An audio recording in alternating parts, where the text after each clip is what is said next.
Sebelum kita lanjut, mungkin saya sedikit cerita background dari sharing session ini. Di mana session ini merupakan kelanjutan dari program internal TEM. Waktu itu kita ada 2 event. Waktu itu kita mau merayakan ulang tahunnya TEM yang kedua di bulan Mei yang lalu. Kemudian juga kita juga mendekati waktu itu Hari Raya Idul Fitri, di mana kita tuh semua karyawan kita tuh bersyukur bahwa di situasi pandemi saat ini kita masih bisa menikmati gajian THR secara normal. Dan di sesi tersebut kita itu mendiskusikan bagaimana sih kita sebagai individu dapat memanfaatkan rezeki yang kita terima dari perusahaan dengan semaksimal mungkin. Jadi dengan menggunakan bermacam-macam instrumen investasi yang ada, dan salah satunya yang waktu itu menarik dibahas adalah tuh investasi di saham. Dan siang ini kita kedatangan tamu istimewa nih, yang akan membantu kita mengenal lebih jauh tentang investasi saham, beserta dengan tips dan trik, yaitu Mbak Friska, yang merupakan co-founder dari Ngerti Saham.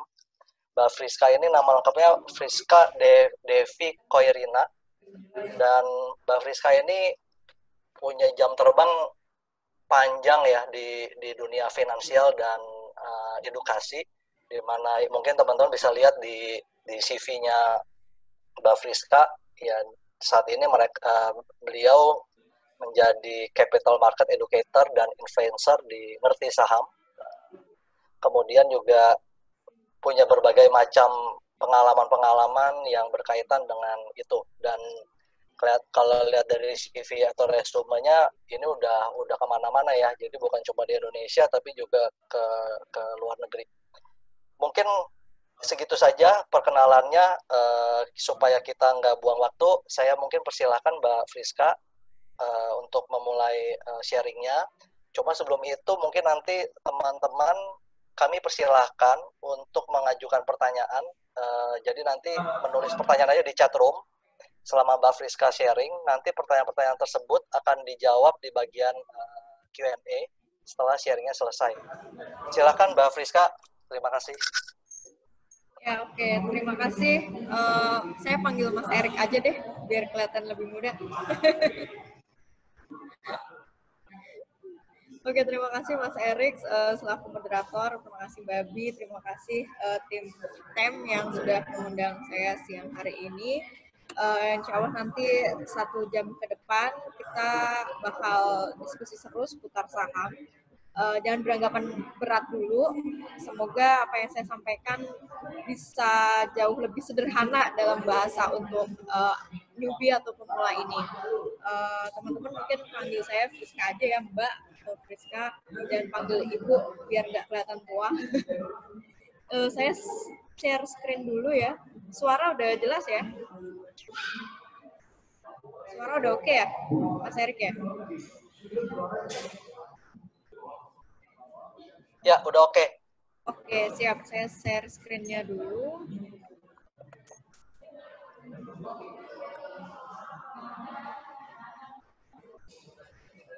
Udah dijadiin panelis belum ya saya, Mas Erik? Nggak bisa share screen soalnya. Oh, ini mungkin dibantu sama Abi nih. Bantu Mbak Abi mungkin ya. Mungkin bisa dijadiin panelis dulu biar saya bisa share screen-nya.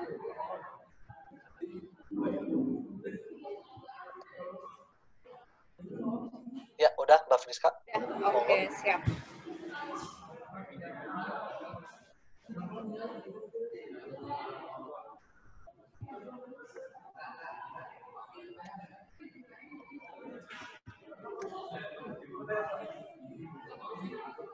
Oke, udah kelihatan ya untuk screen-nya? Udah saya share ini. Oke, siap. Bismillah, kita mulai. Terima kasih sebelumnya. Assalamualaikum warahmatullahi wabarakatuh. Langsung aja ya, hari ini kita mau diskusi seputar pasar modal, khususnya saham. Terima kasih juga untuk teman-teman. Tadi saya lihat 80 lebih yang join. Kelihatannya memang berat, tapi sebisa mungkin ini saya bawain dengan bahasa yang sangat amat sederhana bagi untuk teman-teman pemula di sini. Nah, kalau kita mulai dulu dari basicnya, mungkin ya ini sekedar refreshment buat teman-teman, walaupun saya yakin udah banyak orang yang paham lah kenapa kita harus inflasi, tapi mungkin ini saya ingetin lagi biar kita selalu termotivasi buat menyisihkan gaji kita di awal ya, penghasilan apapun di awal untuk diinvestasikan di instrumen apapun itu. Cuma karena kali ini kita bahas saham ya, kita coba bahas seputar saham itu sendiri untuk melindungi uang kita dari yang namanya inflasi itu. Saya pengalaman di pasar modal itu dari tahun 2010, kurang lebih hampir sama kayak Mas Erik lah. Saya baru terjun itu pasca krisis 2008, 2010, pas zaman itu ya IHSG atau indeks saham kita masih sekitar 2000, di bawah 2000, masih fluktuatif di angka segitu. Jadi belum pernah mengalami krisis 2008, tapi akhirnya ngerasain di 2020 ini teman-teman ya. Yang kita tahu saat ini kondisi di mana-mana, bahkan negara kita terdampak juga untuk krisisnya, berasa banget lah untuk kita para investor di sini. Nah, tapi balik lagi, karena ini sebagai refreshment, teman-teman harus selalu punya mindset. Kalau kita nggak punya instrumen investasi, saya yakin uang kita semua, uang teman-teman semua itu pasti bakal tergerus sama inflasi. Artinya secara fisik mungkin bertumbuh ya uangnya, misal di deposito atau sejenisnya. Tapi nilainya itu apakah setelah dihitung sudah bisa mengungguli angka inflasi di setiap tahunnya atau di setiap berkala, setiap inflasi berubah. Dan di sini saya juga ingin menyampaikan potensi pasar modal Indonesia di negara kita. Negara kita masih emerging market, ya. Maaf, motong sebentar. Ini ada suaranya agak ribut. Ada teman-teman. Itu dari Mbak Friska atau dari mana ya? Iya, dari ini, soalnya saya ini lagi di kafe Mas, di rumah wifi-nya lagi trouble soalnya. Oke, kalau gitu. Soalnya suaranya agak sedikit kecil, soalnya teman-teman ada kasih respon. Oh oke. Tapi suara saya masih cukup terdengar ya? Masih bisa. Oke, ya. Mungkin mic-nya didekatkan lagi, Mbak Friska, kalau bisa, ya. Mbak. Udah sih, udah dideketin, udah menepi juga dari agak yang nggak begitu ramai. Ya. Oke, so far semoga masih kedengaran jelas ya teman-teman ya. Ya, ini balik lagi. Tadi saya sampai mana? Oh ya, saya mau menyampaikan potensi pasar modal Indonesia teman-teman ya. Bahwa Indonesia di 2050 itu ditargetkan, PYC pun sudah memproyeksikan kita bakal jadi salah satu raja ekonomi global. Ya, at least kita dikatakan bisa sebagai negara maju di saat itu. Tapi itu masih nanti 2050. Untuk sekarang kita memang masih negara berkembang.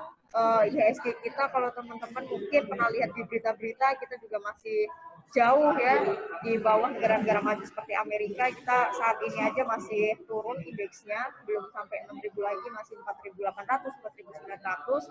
Nah, ini sebenarnya peluang buat teman-teman yang baru mau terjun di dunia investasi saham. Apalagi di tahun 2020 ini yang seperti kita tahu ada terjadi krisis. Ini momentum banget, karena belum tentu kejadian ini terjadi 5 tahun sekali atau bahkan 3 tahun sekali. Ini yang banyak orang mungkin tunggu-tunggu ya, momen-momen di mana saham-saham perusahaan bagus itu harganya sedang turun alias murah dan kita bisa borong. Ya, FII di tahun 2008 itu banyak orang jadi OKB ya, orang kaya baru, gara-gara mereka banyak ngambil atau beli saham itu pas krisis di 2008. Jadi siapa tahu di 2020 ini kita punya kesempatan emas yang sama juga. Nah, mindset ini juga sebenarnya bisa membantu kita ya untuk terus punya motivasi buat berinvestasi, khususnya di sini saham. Kenapa sih kok kita ngobrolin saham? Karena yang pertama, saham itu masih belum banyak masyarakat yang tahu ya. Orang masih banyak skeptis tentang saham itu mahal, saham itu haram, terus kemudian hanya kalangan elit yang berduit banyak buat jadi investor saham. Padahal nggak seperti itu ya. Semua orang sekarang, bahkan abang Gojek aja udah bisa berinvestasi saham hanya dengan mulai dari 100.000. Tapi balik lagi mindset kita untuk jangka panjang ya. Walaupun sekarang saya pun dulu ya bekerja, mengumpulkan penghasilan ya, modal dikumpulin buat diputerin lagi di saham. Tujuannya yaitu tadi, kita harus membuat uang yang bekerja untuk kita. Jadi nggak cuma selalu kita terus yang bekerja untuk mencari uang, tapi ya kita udah mulai harus berpikir gimana menumbuhkan nilai uang kita gitu. Ya, kita pekerjakan uang kita di perusahaan-perusahaan yang memang menurut kita bagus. Jadi secara logika investor saham itu nggak harus kerja di sebuah perusahaan ya, tapi seiring kinerja perusahaannya bagus, kita tetap dapat keuntungan. Nanti saya jelasin di slide berikutnya. Jadi tanpa kita harus bekerja di perusahaan sekelas Unilever, sekelas Astra, kita masih bisa menikmati kinerja mereka dengan menjadi bagian dari investor saham perusahaan mereka. Jadi ya biarkan uang itu bekerja untuk kita, apalagi untuk teman-teman yang mungkin masih belum berkeluarga, itu udah harus dari sekarang juga dipikirkan gitu. Nah, ini hanya sekedar perbandingan ya teman-teman ya, untuk bisa mencapai tujuan finansial masing-masing. Karena jujur yang namanya financial goal atau tujuan finansial itu akan terus ada dan akan terus biasanya bertambah seiring usia. Itu yang saya rasain sih. Saya dulu mulai berinvestasi waktu masih mahasiswa. Tujuan finansialnya ya masih sekedar yang kecil-kecil lah, yang receh-receh. Ketika udah menikah, udah punya anak, ternyata makin gede lagi tujuan finansialnya. Jadi seiring kita punya tujuan finansial terus di set A, B, C, dan seterusnya, dengan seperti itu kita akan terus memikirkan bentuk investasi apa nih yang bisa membantu kita untuk mencapai financial goal kita tadi. Karena tujuan finansial kalau tanpa ada investasi sedikit pun, hanya ngandelin tabungan, saya yakin tercapainya bakal lama. Tercapai sih, tapi mungkin waktunya lebih lama. Tapi dengan berinvestasi setidaknya kita mungkin bisa mempercepat gitu, tergantung kita memakai instrumen investasi apa. Ada yang kalau deposito ini udah yang paling umum ya, ini rata-rata return atau imbal hasil untuk tahunan ya. Deposito sekitar 7%-an itu udah lumayan gede di Indonesia. Obligasi ini juga salah satu produk pasar modal, return atau imbal hasilnya itu sekitar 12 sampai 15%. Nah, reksadana ini juga produk turunan pasar modal juga, bukan produk utamanya obligasi dan saham, turunannya ada reksadana. Itu returnnya khususnya untuk reksadana saham bisa 20 sampai 40% per tahun. Nah, kalau untuk saham sendiri itu tentunya beda-beda tiap tahunnya teman-teman ya. Jadi tiap tahun perusahaan antara dengan Unilever, Bank Mandiri, Bank BCA itu mereka punya kinerja yang beda-beda, otomatis return atau imbal hasilnya juga beda-beda teman-teman. Kalau saya pribadi saya suka selalu menganalogikan deposito itu ibaratnya kayak becak. Kalau kita kendarain buat ke tujuan finansial kita ya, kalau naik becak pasti lama ya. Obligasi mungkin kita bisa naikkan sedikit ya, seperti kita naik motor ya, agak lebih cepat lah daripada deposito paling tidak. Nah, reksadana mungkin ibaratnya kayak kita naik bis lah, lebih gede, lebih cepat, bisa lewat tol, lebih cepat dari motor itu tadi. Nah, saham ini bisa jadi seperti kereta, lebih cepat lagi, tapi pastinya risiko dan keuntungannya juga beda-beda. Nanti di saham akan ada slide-nya saya jelasin. Nah, kita masuk ke pasar modalnya. Ini sekedar buat tahu aja, walaupun mungkin ada teman-teman yang udah paham, tapi saya perlu meluruskan ya bahwa pasar modal itu udah legal, di bawahnya OJK, di bawahnya Bursa Efek, bahkan sudah punya fatwa MUI-nya nomor 80 dan satu lagi ada nomor 40. Biar teman-teman di sini nggak saling miskom ya. Pasar modal itu beda dengan forex, pasar modal itu beda dengan Bitcoin, apalagi binomo yang jelas-jelas ilegal di negara kita. Tapi ini benar-benar udah legal, udah ada peraturannya, udah ada regulasinya, udah ada lembaga-lembaga resminya, jadi teman-teman nggak perlu insecure lagi untuk berinvestasi di pasar modal Indonesia. Sekeliling kita banyak banget teman-teman ya, teman-teman yang sering nabung ke bank apapun itu yang belakangnya ada TBK titik, ya berarti teman-teman bisa juga beli sahamnya. Hari gini siapa sih mungkin yang nggak punya rekening BCA, rekening Mandiri, BRI, BNI, BTN, dan lain-lainnya, itu saham-sahamnya bisa kita beli. Jadi di sini saya tekankan kita nggak cuma jadi konsumennya, tapi kita juga jadi pemilik bisnis dari perusahaan tersebut tanpa harus kerja di perusahaan tersebut ya. Itu yang bisa teman-teman highlight sampai di sini. Ya, sering belanja kemana aja, ke mall, ke KFC bahkan ya, yang sering nongkrong, belanja Indomaret, Alfamart, itu juga teman-teman bisa beli saham perusahaannya. Sekeliling kita tuh banyak banget lah, cemilan terutama nih ya, Indomie, siapa hari gini yang nggak suka Indomie, punya produknya Indofood, terus Unilever produknya banyak banget, Sari Roti yang udah di mana-mana produknya, itu semua bisa kita beli sahamnya. Ada sekitar 700 perusahaan di Bursa Efek Indonesia ya, yang bisa teman-teman transaksi beli dan jual, diperjualbelikan ya. Ada 700 saham. Itu kan pada dasarnya kepemilikan perusahaan teman-teman ya. Ada sebuah perusahaan, ada gedungnya real, jadi ini bukan tipu-tipu, karena sekelas Unilever ya gedungnya ada, sekelas biasanya gedungnya ada. Tapi untuk saham ini benar-benar kepemilikan perusahaan tersebut. Itu udah istilah yang paling sederhananya. Ya, sekeliling kita banyak banget lah. Kalau kita mau sebutin 700 emiten itu, nggak kelar-kelar kayaknya 1 jam. Banyak banget teman-teman, kalau mau ngecek itu di websitenya idx.co.id ya. Itu bisa dicek tuh daftar emiten Bursa Efek Indonesia. Udah banyak. Sekarang mungkin 2 atau 3 tahun lagi mungkin udah 1.000 emiten ya. Zaman saya 10 tahun yang lalu itu sekitar hanya nggak sampai 300 emiten. Sekarang udah penambahannya udah luar biasa. Nah, jadi kalau analogi sederhananya ini buat teman-teman yang masih belum begitu paham, ya pasar modal itu ibaratnya mall ya. Tokonya itu perusahaan sekuritas. Nanti saya jelasin, perusahaan sekuritas itu perantara kita buat jadi investor di Bursa Efek Indonesia. Nanti saya jelasin detailnya. Nah, pembelinya ini siapa? Ya kita investornya ya. Produknya itu ya emiten-emiten itu tadi. Pengelola mallnya ya tadi ada OJK, ada bursa, ada anak-anaknya bursa seperti KPI, KCI, mereka pengelola mallnya. Sedangkan kita ini pembelinya. Itu yang paling sederhana analogi pasar modal seperti ini. Pada dasarnya sama seperti pasar-pasar pada umumnya. Cuma beda produk sama cuma beda mekanisme aja. Kalau pasar tradisional mungkin buka 1 kali 24 jam ya, ada tempe, ada tahu, ikan, sayur segala macam. Ya pasar modal, produk yang dijual emiten-emiten tadi itu 700 saham ya. Ada tapi juga ya obligasi dan saham itu tadi. Jadi itu yang paling sederhana. Kalau yang tadi pasar tradisional dibuka 24 jam, ya kita pasar modal cuma dibuka Senin sampai Jumat, jam 9 sampai jam 4 sore. Jadi perbedaannya hanya pada sistem, mekanisme, dan produk. Selebihnya itu sama aja. Ada pembeli, ada penjual, ada tokonya, ada pengelolanya juga. Pada dasarnya seperti itu teman-teman.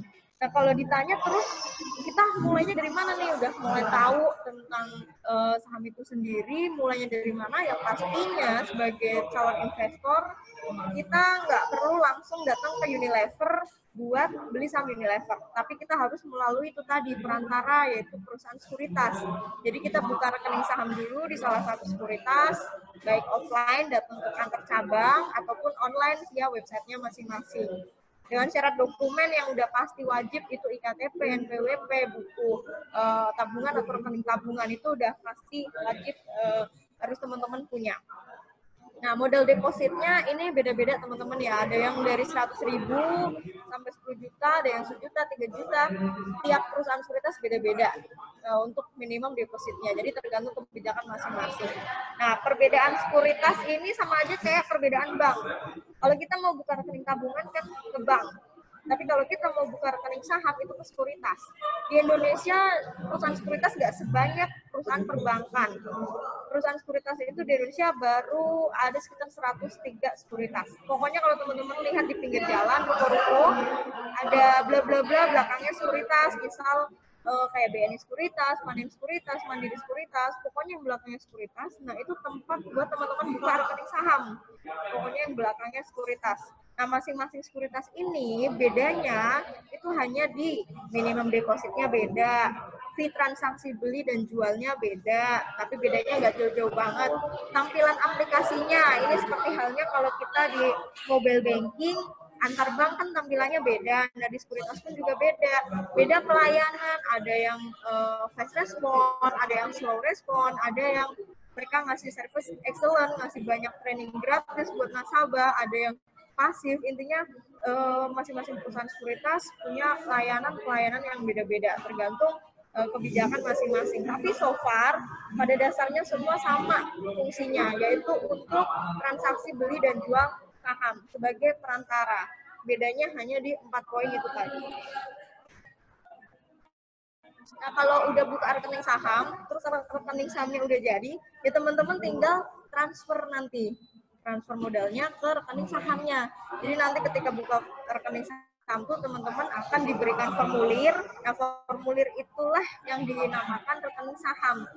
Nanti jadinya hanya dalam bentuk nomor rekening, nggak ada ATM, nggak ada buku tabungan. Jadi kesitulah kita transfer modal. Dan itu semua harus dikirim ya via email masing-masing. Jadi harus punya email aktif untuk transaksi, nanti ada laporan, kali ada transaksi apa rekening saham, rekening sahamnya udah jadi, teman-teman tinggal beli saham.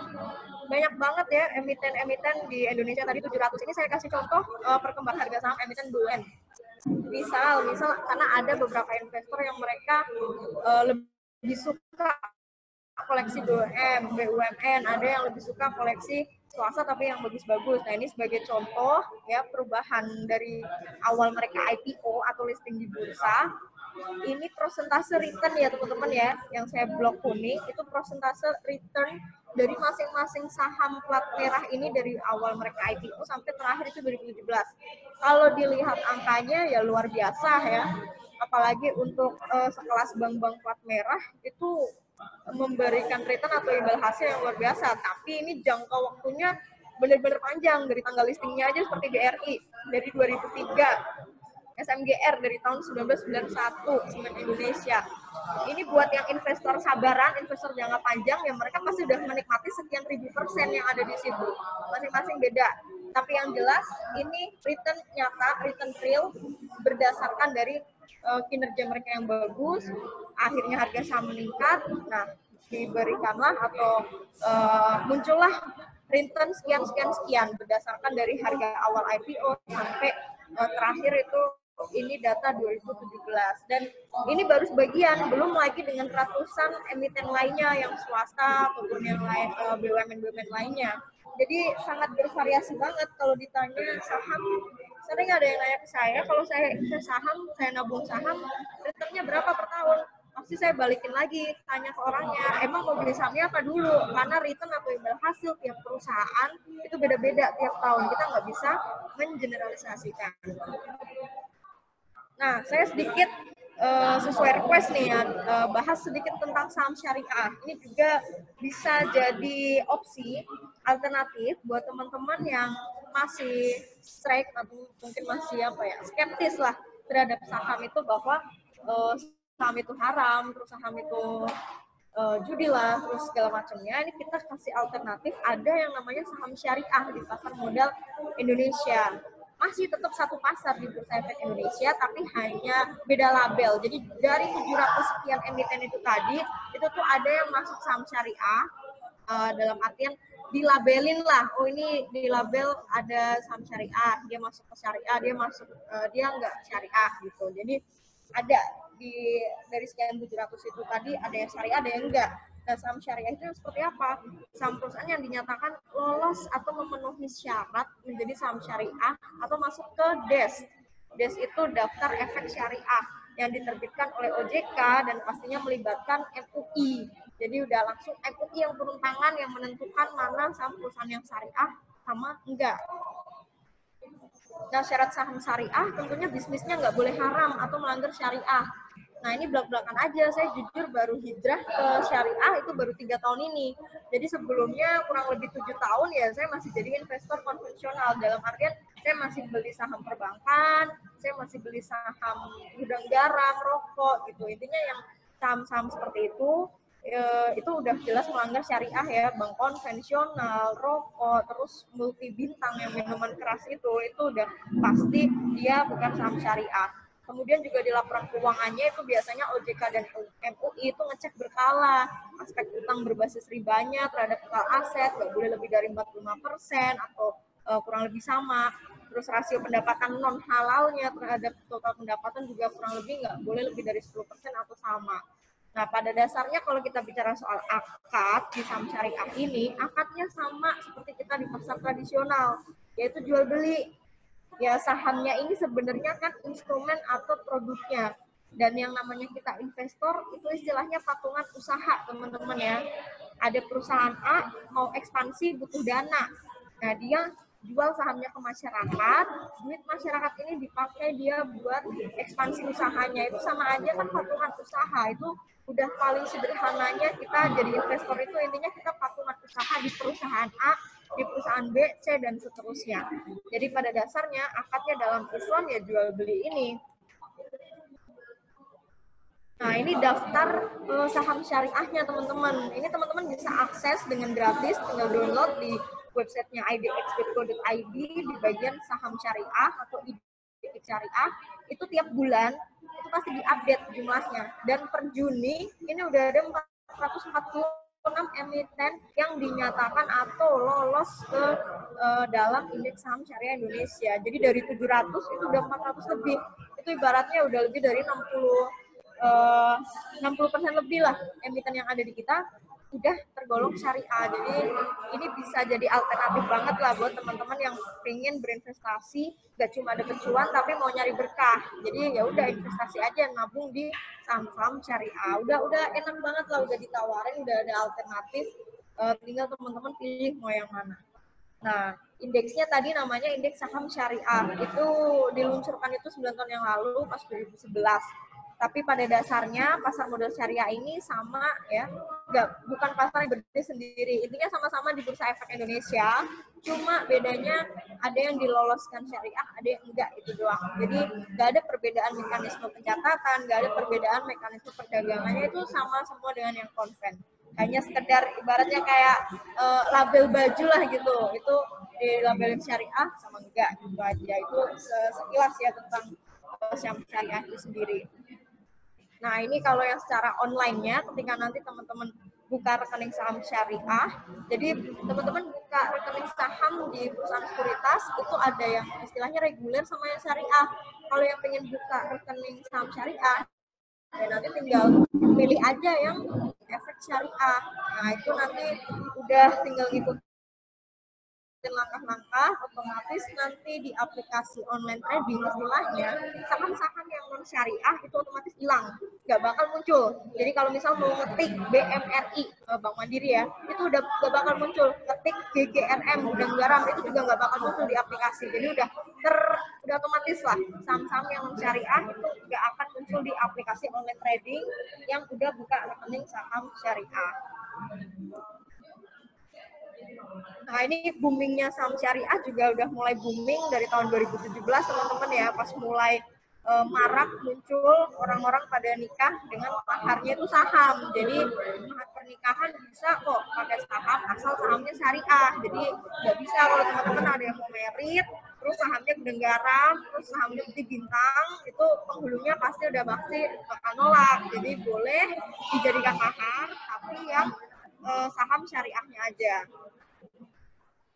Nah, ini contoh warkat saham teman-teman ya. Jadi kalau ada yang nanya saham itu haram nggak berwujud, itu salah. Karena wujudnya ada.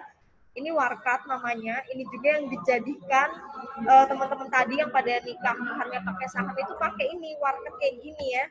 Teman-teman bisa kok di zaman modern kayak sekarang yang udah semua serba elektronik, transaksi saham juga udah lewat aplikasi online trading. Itu masih bisa nih kalau pengen punya bentuk kertasnya atau warkatnya, itu nanti tinggal hubungin sekuritas buat minta bantu cetak atau konversi ke warkat minimal 1 lot. Kalau nggak salah minimal 1 lot untuk cetaknya. Jadi teman-teman di zaman modern masih bisa memiliki saham yang ya bentuknya masih kertas seperti ini. Nah, ini yang paling penting yang perlu saya sampaikan juga ke teman-teman. Kalau dana kita sebagai investor saham itu dilindungin sama yang namanya SIPF. SIPF ini kurang lebih tugasnya sama persis dengan LPS, lembaga penjamin simpanan kalau di perbankan. Nah, kalau di pasar modal, LPS ini diambil alih, maksudnya fungsinya ya, sama-sama fungsinya melindungi, itu namanya SIPF. Dan ini bisa kita minta klaim atas kerugian. Ya, kerugiannya dalam artian uang kita hilang karena fraud perusahaan sekuritas. Itu bisa ya. Tapi kalau di luar fraud, kita nggak bisa minta klaim. Misal nih teman-teman habis beli Unilever di harga 8.000 per lembar. terus jual pas harganya lagi turun 6.000 per lembar, kan rugi otomatis ya. Ya itu nggak bisa, teman-teman nggak bisa minta klaim. Yang bisa diklaim hanya karena fraud dari perusahaan sekuritas. Maksimal batas klaimnya itu 100 juta. Sampai per tahun ini peraturannya batas klaim 100 juta. Tapi alhamdulillah sekarang semenjak dibentuk SIPF, udah nggak ada lagi kasus-kasus perusahaan sekuritas yang nakal atau melakukan fraud. Karena mereka semua wajib terdaftar di SIPF. Kalau nggak terdaftar ya itu yang perlu dipertanyakan. Berarti mungkin perusahaan sekuritasnya mau nakal atau mau melakukan fraud. Nah, ini yang paling penting. Kita harus bicara soal untung dan ruginya berinvestasi di saham. Kalau di saham itu kita belinya pakai satuannya lot, teman-teman. Satu lot itu 100 lembar. Ingat itu ya. Jadi harga yang nanti akan muncul di setiap aplikasi online trading sekuritas itu harga per lembar. Kalau kita mau tahu lotnya ya tinggal dikalikan aja 100. Misal pengen beli Unilever, harga sekarang 8.000, ya berarti kalau kita mau beli satu lotnya minimal satu lot 800.000 gitu. Mau beli Astra, mau beli Bank Mandiri, Bank BCA tinggal dikalikan aja 100. Karena minimal di kita karena belum terlalu liquid pasarnya itu satuannya lot. Kalau di luar negeri seperti Amerika itu udah bisa beli per lembar. Tapi di negara kita ya karena masih berkembang, belum liquid, belum terlalu sebesar mereka, jadi ya satuannya satu lot. Nah, kita bicara keuntungan dulu. Keuntungan jadi investor saham itu yang pertama pasti kita berpotensi dapat capital gain. Capital gain di sini adalah ibaratnya selisih harga jual dikurangi sama harga beli. Kayak tadi beli Unilever 8.000, terus kemudian tahun depan ini karena lagi krisis ya, tahun depan udah naik jadi 9.000. Nah, kita punya selisih harga kan 1.000. Nah, itu yang dimaksud capital gain. Kebalikannya, capital loss ketika kita jual dalam kondisi rugi, yaitu harga jual di bawah harga beli. Misal tadi beli Unilever 8.000, turun jadi 7.000, ya kita otomatis juga rugi sebesar 1.000 per lembar sahamnya. Nanti tinggal dikalikan kita punya lot berapa. Nah, kemudian sebagai investor saham, kita dapat dividen tiap tahun. Dividen ini yang saya bisa bilang the real passive income. Benar-benar passive income buat para investor. Karena dengan minimal punya satu lot doang, kita udah bisa dapetin dividen. Walaupun besaran dividen tiap perusahaan itu terlihat kecil. Dan beda-beda pastinya tiap perusahaan. Ada misal seperti Telkom, dia bagi-bagi dividen kemarin di angka Rp154 per lembar. Kelihatannya kecil ya, kecil banget lah 154 perak ya. Ketika kita cuma punya satu lot, kita dapat berarti 154 dikali 100. 15.400 itu kalau punya satu lot. Tapi bayangkan ketika nanti teman-teman udah punya mungkin sampai 1.000 lot atau bahkan lebih. Nah, itu yang saya maksud Pak, passive income di situ. Ya, ada di Indonesia namanya Long Keng Hong. Dia udah bisa hidup sehari-harinya itu hanya dari dividen. Karena modalnya dia udah ngumpulin bertahun-tahun dan modalnya banyak. Makanya passive income banget buat dia. Dia makan, minum, beli bensin, semua duitnya dari dividen doang. Jadi kita jangan beranggapan karena modal kita sekarang mungkin masih kecil, dividennya kelihatannya kecil. Tapi kan itu nantinya berdasarkan kuantitas ya, berdasarkan kuantitinya masing-masing. Jadi ini yang dinamakan real passive income-nya seorang investor itu ada di dividen, selain dia dapat dari capital gain. Jadi banyak sekarang investor itu berlomba-lomba naikin modal biar dividen yang mereka dapat itu jauh lebih besar sampai bisa menghidupi kehidupan sehari-hari mereka. Itu mungkin udah bisa kita katakan kita udah dapat financial freedom. Nah, ini tujuan semua investor mengarah ke sana nih. Nah, kemudian keuntungan berikutnya, teman-teman bisa ikut yang namanya RUPS, Rapat Umum Pemegang Saham. Ini minimal teman-teman punya satu lot aja sahamnya, itu udah bisa ikut RUPS. Apapun perusahaannya sama aja, minimal punya satu lot udah bisa ikut RUPS.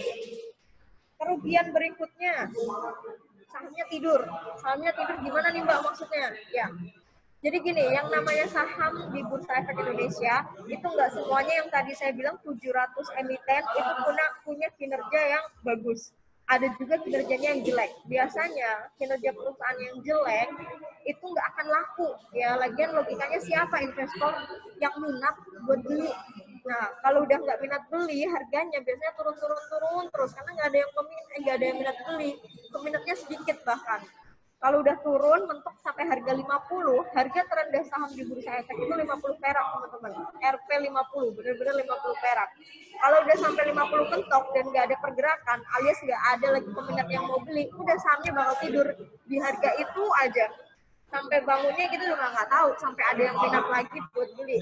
Biasanya saham-saham kayak gitu udah peminatnya udah dikit lah, nyaris nggak ada peminat, itu yang dinamakan saham tidur. Makanya biasanya investor saham pemula itu harus nanti saya kasih tipsnya beli saham yang seperti apa biar sampai nggak sampai terjadi risiko seperti itu, beli terus sahamnya tidur. Nah, kerugian yang paling besar, paling parah, ini the worst case banget teman-teman ya. Misal amit-amit salah beli saham perusahaan. Salah di sini dalam arti, oh ternyata saya kok beli saham perusahaan yang kinerjanya jelek, tiap tahun laporan keuangannya minus, bahkan nggak pernah ada bagi-bagi dividen, terus bangkrut. Ya, ini istilahnya ini udah yang paling parah nih, risiko terparahnya seorang investor saham itu ya perusahaannya bangkrut, terlikuidasi lah istilahnya. Sorry, ini salah tulisannya. Jadi terlikuidasi perusahaannya, dinyatakan pailit, bangkrut. Ini persis terjadi, saya ingat di perusahaan Cipaganti. Kalau teman-teman pernah dengar, itu Travel Cipaganti, dulu kode sahamnya CPGT. 2014 dia IPO atau listing, di 2017 dia dinyatakan pailit, bangkrut. Waktu itu banyak teman-teman saya yang jadi korban. Korban di sini dalam artian mereka masih punya sahamnya, belum sempat jual, tapi sahamnya udah keburu bangkrut. Otomatis duitnya hilang dong, perusahaannya udah bangkrut dan gak ada duit sisa, ya udah. Mau nggak mau kita sebagai investor itu udah risiko paling gede, ikhlas atau enggak gitu buat kehilangan uang yang ada di perusahaan Cipaganti waktu itu. Nah, teman-teman, kalau nanti udah buka rekening sahamnya udah jadi, teman-teman nanti bakal dapat nomor akses. Kalau sekarang semua udah digital. Ini yang saya tampilin di sini yang masih jadul ya, dulu masih bentuknya kertas. Bukan kertas sih, kayak ATM lah, kayak ATM, tapi sekarang karena udah semua digital semua, jadi nomor ID KC-nya itu via email semua. Ini tujuannya buat apa teman-teman? Tujuannya buat mengakses portofolio saham kita di websitenya kc.co.id. Jadi kalaupun teman-teman punya rekening saham di lebih dari satu sekuritas, itu bisa mengakses dari satu portal aja ya, satu portal itu dari websitenya kc.co.id dengan memasukkan ini ID yang ada di sini, sama nanti ada dikirim password ke email masing-masing. Kalau di perbankan kan kita nggak bisa, kita mau ngecek saldo BCA harus lewat websitenya atau mobile bankingnya BCA. Kita mau ngecek saldo BNI juga seperti itu. Tapi kalau di saham, kita punya saham di sekuritas A, sekuritas B, dan yang lainnya, kita bisa ngecek dalam satu portal, yaitu di websitenya kc.co.id. Ini terintegrasi jadi satu. Ini yang nggak dimiliki oleh perbankan, tapi dimiliki di pasar modal kita. Nah, ini contoh investor yang bisa ikut RUPS ya. Tadi keuntungan kita ya, kita bisa ikut RUPS minimal punya satu lot alias 100 lembar. Ini sekedar contoh. Ketika teman-teman mau ikut RUPS, itu nanti saat hari RUPS datang entah di kantor head office-nya atau biasanya di hotel bintang 4 atau 5 minimal kalau RUPS itu. Lumayan lah ya, rasain hotel-hotel misal kayak BCA itu langganya di Kempinski, terus kayak perusahaan properti juga rata-rata di hotel-hotel bintang 5. Intinya rata-rata di hotel bintang 4 atau 5 lah kalau perusahaan-perusahaan itu mau RUPS. Nah, minimal itu di sini saya kasih contoh nih, saya ikut RUPS-nya Java. Jumlah saham yang saya punya 100 lembar, alias satu lot doang saya beli waktu itu ya. Cuma testing doang buat ikut RUPS, jadi nggak masalah ya. Nah, kalau udah punya ini namanya KTUR, konfirmasi tertulis untuk RUPS, nah ini yang dibawa. Nanti waktu hari H pas kita masuk ke ruangan RUPS. Kalau sekarang agak ribet karena harus dengan protokol kesehatan ya, harus pakai masker, segala macam, dan kuotanya jadi berkurang lumayan banyak. Biasanya yang rata-rata RUPS yang saya hadirin itu paling banyak sekitar 300-an, paling sedikit 80-an. Sekarang mungkin paling sebanyak-banyaknya 100 sampai 200. Itu udah kebanyakan sih, menyesuaikan protokol kesehatan dan kuota ruangan. Jadi teman-teman bisa minimal 1 lot doang. Ini contoh RUPS Bank Mandiri waktu 2011 ya. Situasinya kurang lebih seperti ini ketika teman-teman nanti udah punya saham di trustnya ya. Tenang aja, investor yang punya 1 lot dengan yang punya banyak lot itu kursinya nggak dibedain ya teman-teman ya.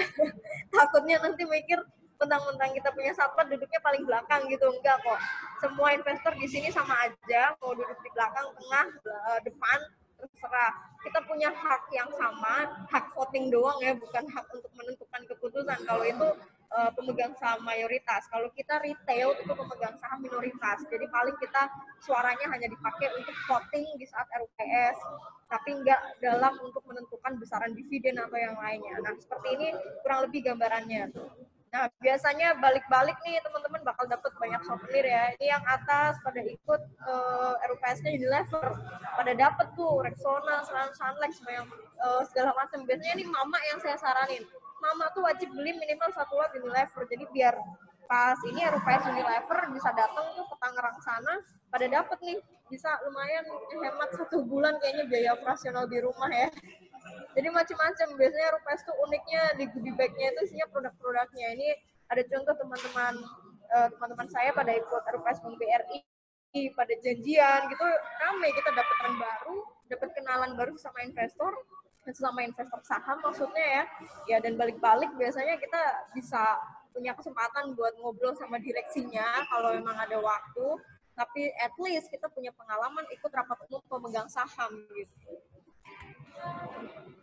Nah, kalau ini RUPS-nya di luar negeri, di Amerika sana, perusahaannya Warren Buffett. Berkshire Hathaway namanya, kodenya BRK tapi nggak listing di Indonesia. Ini perbedaan yang paling mencolok teman-teman ya. Kalau di luar negeri, saking udah orang-orangnya itu well educated banget, terliterasi dengan bagus, udah melek finansial banget, udah melek investasi. Di sana RUPS udah kayak nonton konser ya. Masih sangat jauh berbeda lah dengan kondisi Indonesia yang literasinya untuk dunia investasi masih sangat minim. Masih kita para edukator juga masih ngos-ngosan juga ya ngedukasi semua masyarakat dari berbagai lapisan biar tahu tentang saham itu seperti apa. Tapi kalau di luar negeri saking udah majunya mereka udah mulai investasi, jadi bisa tergambar dengan RUPS-nya udah seramai ini. Harapannya di 2050 Indonesia mungkin ramai di GBK tuh ya, laris disewa satu-satu sama emiten. Nah, ini yang perlu teman-teman tahu juga nih, kita masuk ke jenis-jenis saham. Kan tadi ada banyak banget nih ya, 700 emiten yang ada di bursa. Nah, itu kalau kita di klasterisasi ya, berdasarkan kapitalisasi pasar, itu ada 3. Yang pertama first liner atau lapis pertama. Ini perusahaan-perusahaan atau emiten yang dia punya market kapitalisasi atau kapitalisasi pasar itu di atas 50 triliun. Jadi kayak saham-saham BCA, BRI yang kapitalisasi pasarnya aja udah ratusan triliun, itu mereka masuk ke klaster first liner, lapis pertama ini. Nah, fundamentalnya biasanya cenderung bagus, mereka pada sering bagi dividen, kinerjanya positif terus, itu untuk saham-saham di klaster 1, lapis pertama. Nah, kemudian ada jenis second liner, lapis 2. Ini dia punya kapitalisasi pasar itu antara 10 sampai 50 triliun. Fundamentalnya masih bagus rata-rata, growth ya, tapi biasanya yang masuk ke indeks LQ45 itu mereka yang ada di lapis pertama. Nah, yang terakhir ada cluster 3, lapis 3 ya, atau third liner. Ini yang emiten atau perusahaan itu market kapitalisasinya kecil, di bawah 10 triliun. Ini yang sering disebut sebagai saham gorengan, teman-teman. Teman-teman jangan kaget ada istilah saham gorengan di pasar modal, karena memang nyatanya memang ada istilah kasarnya ya. Tapi istilah bekannya ya ini, saham decliner, perusahaan-perusahaan yang dia kapitalisasi pasarnya itu masih di bawah 10 triliun. Banyak kok contohnya. Ada seperti Bis Lorena kalau nggak salah, kode sahamnya LRNA. Itu market kapitalisasinya itu nggak sampai 1 triliun, hanya sekitar ratusan miliar. Saham-saham yang semakin kecil kapitalisasi pasarnya itu rawan untuk digoreng Digoreng gimana maksudnya? Harganya dinaik turunkan dengan cepat. Oleh siapa? Oleh market maker. Bahasa kasarnya lagi bandar, itu udah paling kasar. Tapi bahasa halusnya ya orang yang punya duit gede alias big fund. Jadi itu saham-saham yang seperti ini biasanya paling dihindari sama investor saham pemula karena itu risikonya terlalu gede. Dalam sehari bisa naik sampai 15%. Hari berikutnya bisa langsung turun 20%, itu bisa banget. Karena harga sahamnya marketnya kecil, gampang digerakkan oleh para big fund. Tapi semakin gede market kapitalisasi, itu akan susah digerakkan oleh para big fund sekalipun sekelas BRI yang ratusan triliun, siapa gitu kira-kira yang bisa menggerakkan harga saham BRI dengan kapitalisasi pasarnya aja ratusan triliun. Jadi logikanya seperti itu, semakin kecil kapitalisasi pasar, itu risikonya semakin gede untuk digoreng atau digerakkan harganya oleh para big fund. Ini yang perlu teman-teman hindari. Dan rata-rata fundamentalnya itu saya yakin udah dipastikan itu jelek. Tiap tahun pasti laporannya minus terus di laporan keuangannya. Dan nyaris kayaknya nggak ada yang bagi-bagi dividen. Laporannya aja minus, gimana mau bagi dividen. Dividen itu kan logikanya perusahaan yang untung, dan dia bagiin sebagian lagi labanya ke para investor. Kalau perusahaan itu rugi, logikanya bisa nggak? Mampu nggak bayar dividen? Nggak bakal mampu. Kecuali dia ngutang. Nah, itu malah bikin jelek perusahaan. Dia bagi dividen dari hasil utang. Itu malah makin membuat fundamentalnya terlihat buruk. Itu perusahaan-perusahaan yang seperti itu nggak layak buat kita tabung untuk jangka panjang. Nggak layak kita investasiin duit di perusahaan-perusahaan yang fundamentalnya aja jelek. Nah, ini perbedaan investor sama trader. Teman-teman sering mungkin dengar istilah trading saham, trader. Sebenarnya keduanya sama-sama investor, teman-teman ya. Cuma beda jangka waktunya aja. Time frame yang dipakai itu beda, teman-teman. Investor itu identik dengan orang-orang yang berinvestasi dalam jangka waktu yang lama, minimal setahun lah. Bisa dikatakan kita berinvestasi jangka panjang. Mindsetnya memang berbisnis, long term, lipat gandaan modal sama juga, tapi nggak peduli fluktuasi. Tiap hari, tiap detik harga saham itu naik turun. Jangan kaget ketika nanti teman-teman udah terjun, lihat baru beli saham, 1 detik kemudian harga sahamnya langsung turun. 5 menit kemudian turun lagi, itu jangan kaget, karena wajar tiap detik, tiap menit, tiap hari, itu pergerakan harga saham fluktuatif banget, naik turun. Tapi yang namanya investor yang jangka panjang, itu mereka nggak peduli sama fluktuasi kayak gitu. Mereka berorientasi pada perusahaannya, sama perusahaannya bagus, dan jangka waktu yang mereka set up itu untuk jangka panjang, so far bodo amat gitu sama fluktuasi harian. Fokusnya pada kinerja dan kesehatan perusahaan. Nah, trader ini trading ya istilahnya. Orang-orang yang trading atau dagang, bahasa awamnya itu dagang saham, mereka sebenarnya sama-sama investor, cuma jangka waktu atau time frame-nya lebih pendek. Mungkin bisa trading harian, trading mingguan, trading bulanan, atau per berapa bulan mereka trading. Inilah mereka yang disebut trader. Pada dasarnya sama investor, tapi time frame-nya beda, lebih pendek dibanding investor jangka panjang. Mereka short term dan mereka sangat peduli fluktuasi. Karena namanya dagang, mereka memanfaatkan fluktuasi untuk mencari keuntungan, untuk mencari cuannya itu dari fluktuasi. Ada istilahnya analisa fundamental dan analisa teknikal. Nah, kalau analisa teknikal inilah yang digunakan para orang-orang yang dagang saham atau si trader itu sendiri. Nah, biasanya banyak juga nih di awal yang mengalami kebingungan mau jadi trader atau mau jadi investor. Ya, di satu sisi tuh trading sangat menarik karena jangka pendek, jual beli. Saya pun juga bermula dari seorang trader dulu awal-awal, apalagi karena modalnya masih dikit, jadi berasa pengen cepat muterin modal ya dengan trading waktu itu. Tapi memang harus ternyata punya bekal ilmu yang banyak, karena waktu itu saya masih pemula ya akhirnya banyak cut loss, banyak rugi. Itu yang jadi pelajaran juga buat saya. Jadi lebih ribet lah ternyata dibanding kita mau jadi investor yang jangka panjang, sekali beli udahlah tinggal tidur, tinggal aktivitas aja, nggak peduli fluktuasi, nggak harus pusing, nggak harus cut loss segala macam. Nah, kalau misal ada yang bingung, terus pengen nyobain keduanya, pengen rasain dagang, pengen rasain investasi jangka panjang, saya saranin pisahin akunnya aja nanti. Akun ini dalam arti pisahin rekening sahamnya. Jadi mungkin buka rekening saham di sekuritas A, khusus dananya yang dipakai buat jangka panjang. Jadi nggak usah diutak-atik, nggak usah keseringan buka aplikasi. Kita investor saham itu nggak ada tuntutan buat ngecekin aplikasi tiap menit, tiap detik segala macam. Terus misal buka lagi di sekuritas B, itu dananya khusus untuk trading. Nah itu boleh, saya lebih menyarankan seperti itu karena apa? Psikologi kita akan lebih terjaga, nggak gampang terdistract, nggak gampang panik. Jadi lebih baik dipisah. Kalaupun ada teman-teman di sini yang pengen ngerasain belajar jadi trader sekaligus investor yang jangka panjang, ya biar nggak banyak yang jadi investor kepepet ya. Investor kepepet di sini maksudnya banyak banget yang sok-sokan pemula mau jadi trader yang handal gitu ya, tapi karena nggak punya bekal ilmu, belajar aja nggak mau, akhirnya trading sering cut loss atau bahkan beli saham harganya langsung turun, terus dia abadikan buat investasi jangka panjang. Akhirnya dia berubah jadi investor, itu yang namanya investor kepepet. Jangan sampai kayak gitu harapannya teman-teman. Nah, ini sekadar review sama IHSG. IHSG dari zaman saya masuk waktu 2010 itu masih 2000-an. Ini sampai 2018, 2 tahun yang lalu saya screenshot, pergerakannya jangka panjang naik.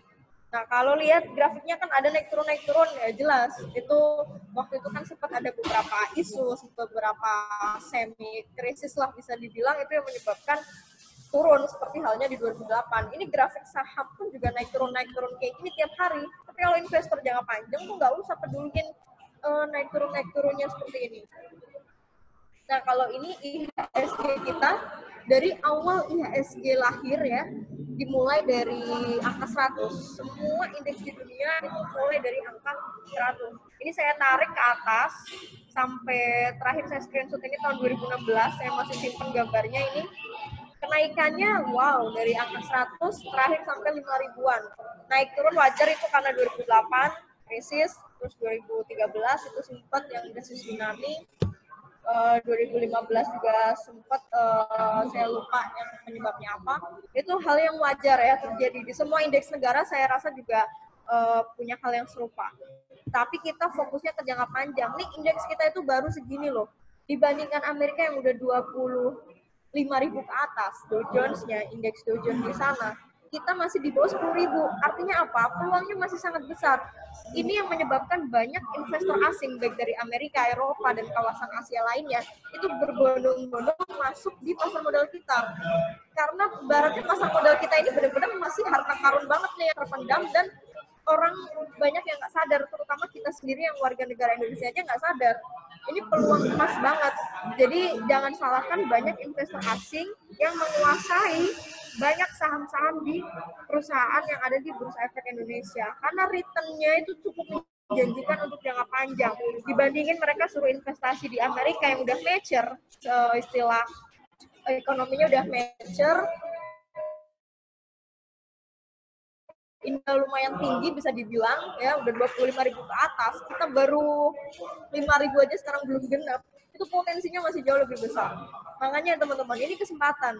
Bahkan saya pun selalu berusaha, saya harus tetap jadi investor sampai saya mampu mewariskan saham ke anak cucu saya. Itu target panjang saya untuk secara visioner seperti itu. Saya pengen bisa merdeka finansial dari saham. Saya pengen seperti Pak Lo Keng Hong yang makan, minum, beli bensin aja gratis dari dividen. Hanya jadi pemilik perusahaan, jadi investor, kita udah bisa merasakan yang namanya ya hal-hal yang disebut merdeka finansial. Nah, ini contohnya saham Unilever juga nih. Saham Unilever kalau sekarang 8.000 itu hasil dari stock split ya teman-teman ya. Stock split itu pemecahan nilai saham. Kalau udah dirasa nggak liquid di pasar, nggak liquid itu maksudnya perdagangannya udah mulai nggak sekencang sebelumnya, udah nggak mulai laris, itu biasanya korporasi akan melakukan aksi korporasi, yaitu dengan melakukan stock split. Dari 44.000 sekian, kemarin Telkom lagi Unilever stock split 1:1 5 kalau nggak salah. Nah, jadilah sekarang harganya 8.000. Bukan berarti harganya turun, tapi itu hasil dari stock split. Itu pun terjadi di saham waktu itu Multi Bintang. Multi Bintang zaman saya itu 1 juta rupiah per lembar.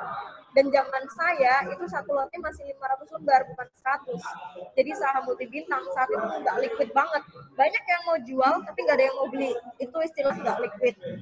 Jadi akhirnya perusahaan melakukan stock split. Waktu itu Multi Bintang stock split 1:100 kalau nggak salah. Nah, harganya langsung deh berubah jadi lebih terjangkau. Tujuan stock split itu membuat harga saham tersebut menjadi lebih terjangkau lagi sehingga banyak yang minat untuk beli.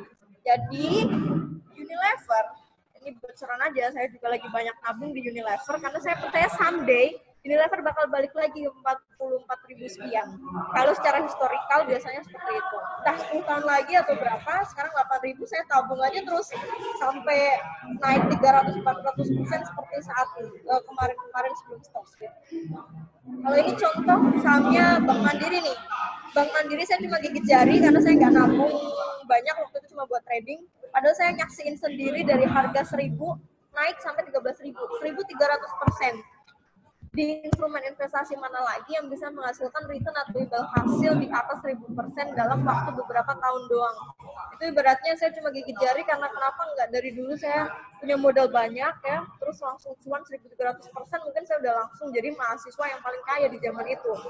Ya, tapi sayangnya waktu itu masih mahasiswa, nggak punya duit banyak, jadi ya lihat return 1.300% ini cuma berandai-andai. Jadi ya sekarang harus benar-benar saya sibuk ngumpulin modal biar makin banyak dapat capital gain dan dari dividen. Nah, ini ada beberapa tips berinvestasi buat teman-teman. Beberapa slide lagi ya.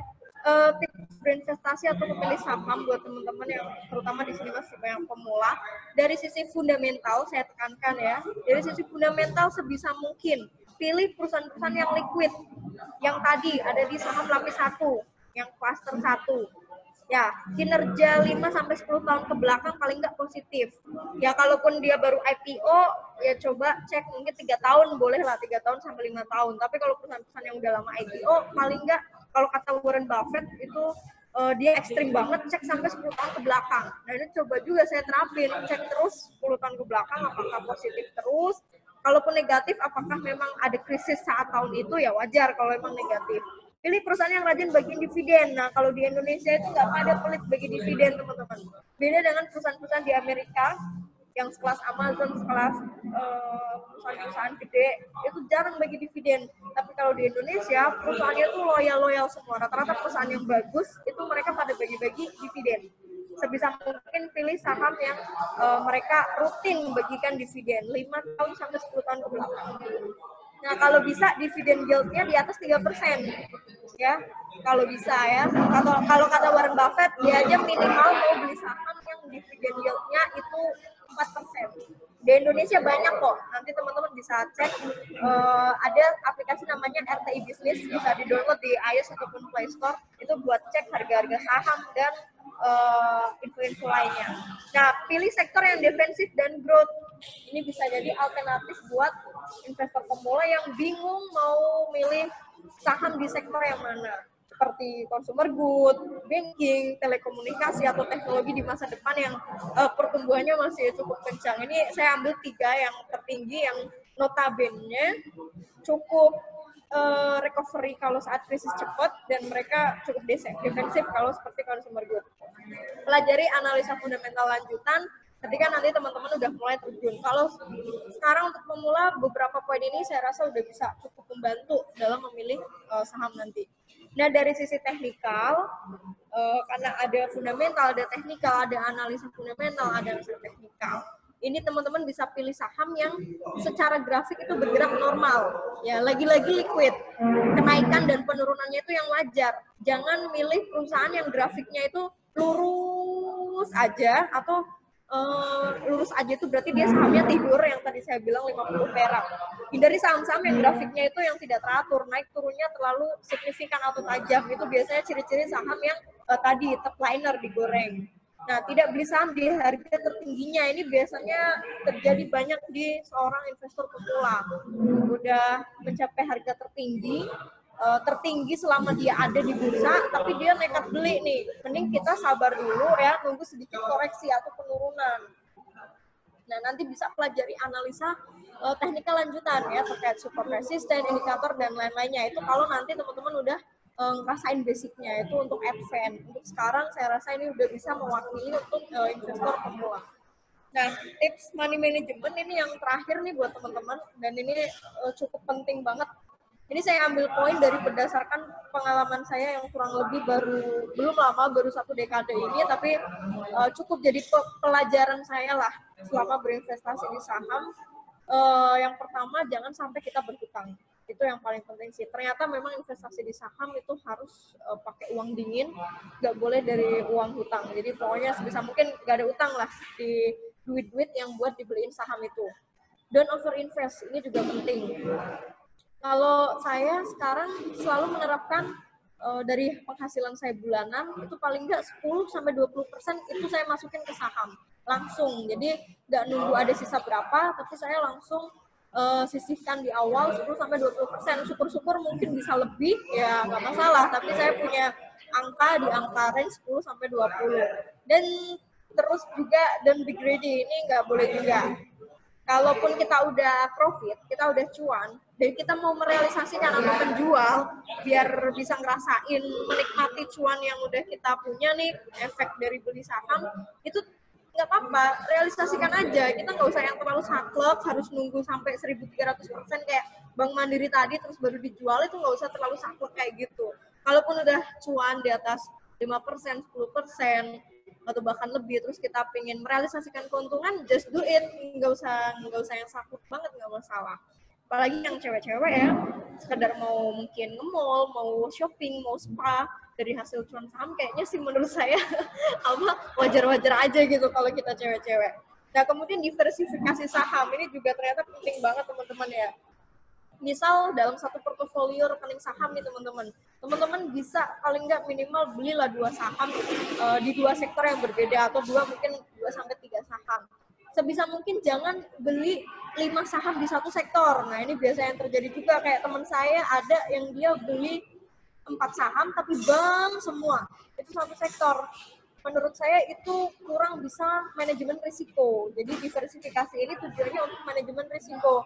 Misal kita punya saham di perbankan dan satu consumer good, terus punya satu lagi di telekomunikasi atau properti atau yang lainnya. Jadi diversifikasi ini menurut saya alternatif terbaik buat kita untuk manajemen risiko berinvestasi di saham. Nah, kemudian batasi risiko cut loss bagi yang trading nih, bagi teman-teman yang nanti suka dagang, itu sebisa mungkin disiplin cut loss, paling enggak 3-5% ya. Kalau udah minus 3-5%, silahkan boleh cut loss, nggak masalah. Nah, atur jangka waktu investasi saham ini juga penting. Mau untuk jangka pendek kah, untuk mid term, jangka menengah, atau untuk long term. Karena di saham ini memang cocok semuanya teman-teman ya, karena ada trading itu, jadi cocok juga untuk mid term, short term, long term apalagi. Bahkan reksadana pun, kalau emang mau beli reksadana yang untuk jangka panjang, saya selalu nyaranin reksadana saham aja, kalau memang tujuannya untuk jangka panjang. Kemudian terapkan sistem 80-20. Ini saya juga belajar dari banyak pengalaman beberapa tahun ke belakang.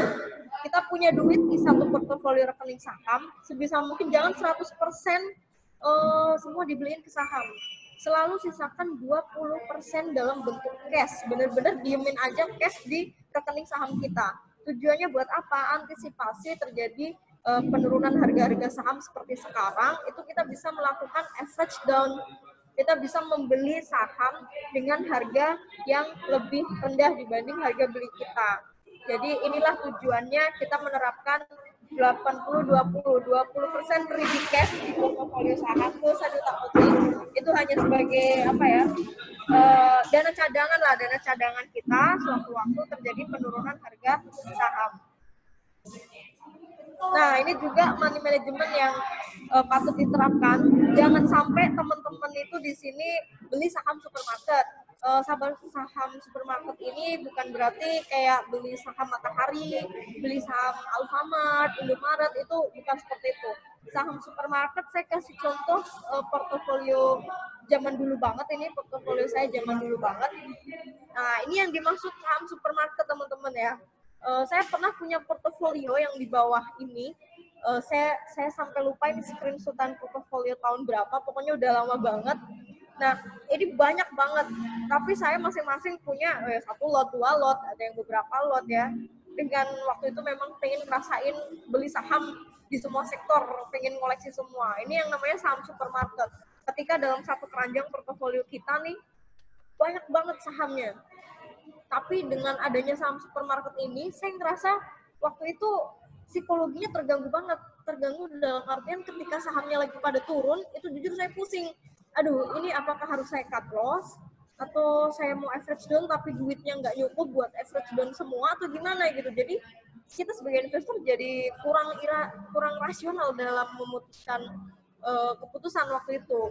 Akhirnya saya belajar ternyata kalau kita mau berinvestasi sebisa mungkin itu kita punya portofolio ideal. Nah, ideal di sini memang tiap orang beda-beda secara jumlah ya, ideal secara jumlah. Akhirnya saya memutuskan sampai detik ini saya punya portofolio saham itu rata-rata nggak pernah sampai 10 saham itu nggak pernah. Sekarang paling 5, 6, 7 itu udah paling ideal buat saya. Taunya dari mana ideal apa enggak?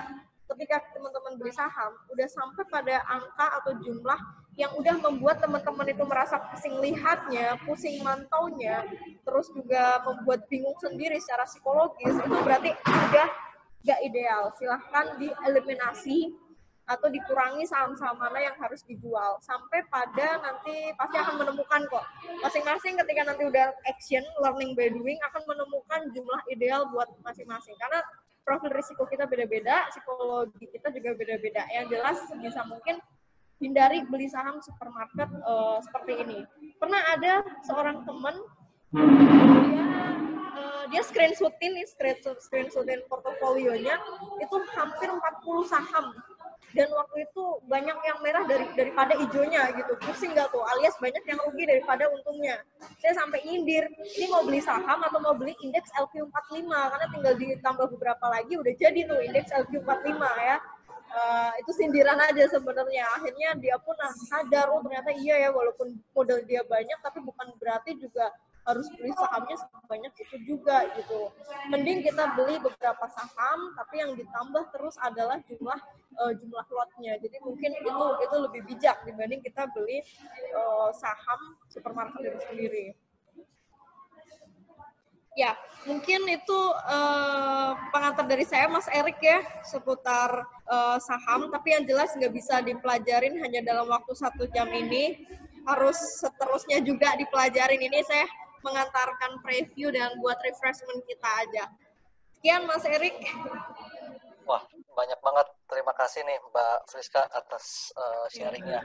Ini malah udah banyak banget nih yang ngantri nanya nih di chat room. Waduh. Saya nggak tahu kita cukupkan nih. Monggo sekali minum.